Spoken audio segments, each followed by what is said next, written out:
Let them eat cake. We all love homemade cake, but making it from scratch can be a long process and take lots of ingredients. What if I told you you could bake a delicious cake with only 3 ingredients? Now, this is all part of our series called Half Homemade, where I'm using supermarket shortcuts to make your life easier in the kitchen. Now, this is my strawberry cake, and as I mentioned, only 3 ingredients. Strawberry boxed cake mix, 2 cups of melted strawberry ice cream, and 3 eggs. That's all you need. Now, we've got our stand mixer ready to go, so in goes the package of strawberry cake mix. Then we're going to use the melted strawberry ice cream. Now, here's a little tip. Don't scoop it out frozen into your measuring cup and measure it. That way you won't get an accurate measure. You want to melt the ice cream first, then pour it into the measuring cup. You'll get exactly 2 cups. And this is such a neat shortcut because it's got all of the ingredients that you would ordinarily have to put in one by one already included in the ice cream, including some great added strawberry flavor. Then we're going to crack 3 eggs into the mix, and we'll be ready to go.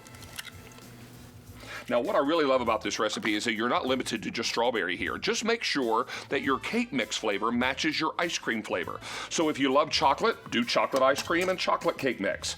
If you love chocolate peanut butter the way I do, how about a little chocolate peanut butter ice cream and chocolate cake mix? That's always delicious.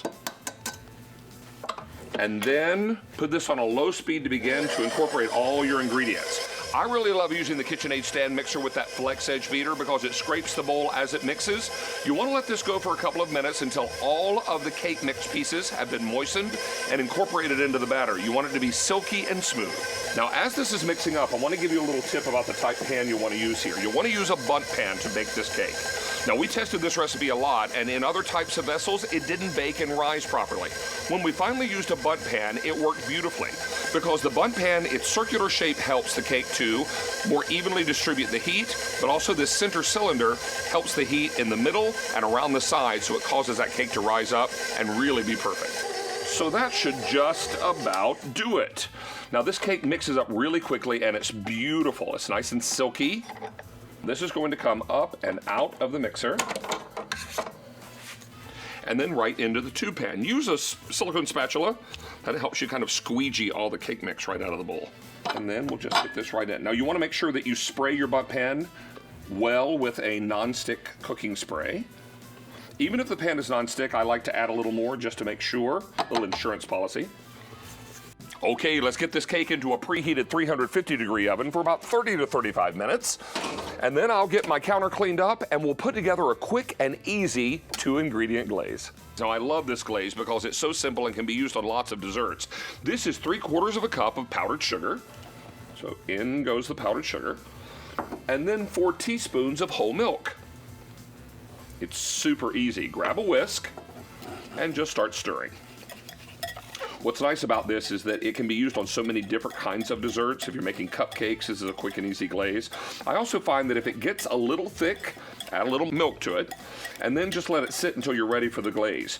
Now, when you're ready to top this on the cake, you'll definitely want to have a little extra milk on hand just to make sure that it's nice and smooth and drizzles evenly over the cake. So once the cake comes out of the oven, allow it to cool sufficiently and then turn it onto a cake plate. Now, I love to garnish this with big, ripe, red, juicy strawberries, and then take that glaze we made earlier and do a quick drizzle over top, and you've got a perfect cake. I love doing this kind of glaze over a bundt cake because all of the great shapes that the bundt pan creates gives the glaze a road to travel. And just keep going around the cake until you run out of glaze. It'll puddle up around the bottom of the cake plate, and that's fine. It looks beautiful. If you have a little extra, drizzle it right over the strawberries. Now, if you love this half homemade recipe and all my supermarket shortcuts, and you'd like to see more of them, just simply hit the subscribe button down below. That's the button right below me. It's okay, I'll wait. Did you hit the button yet? I got a whole cake. I'll be fine. Go ahead, hit the button. Hit the button. I knew you could.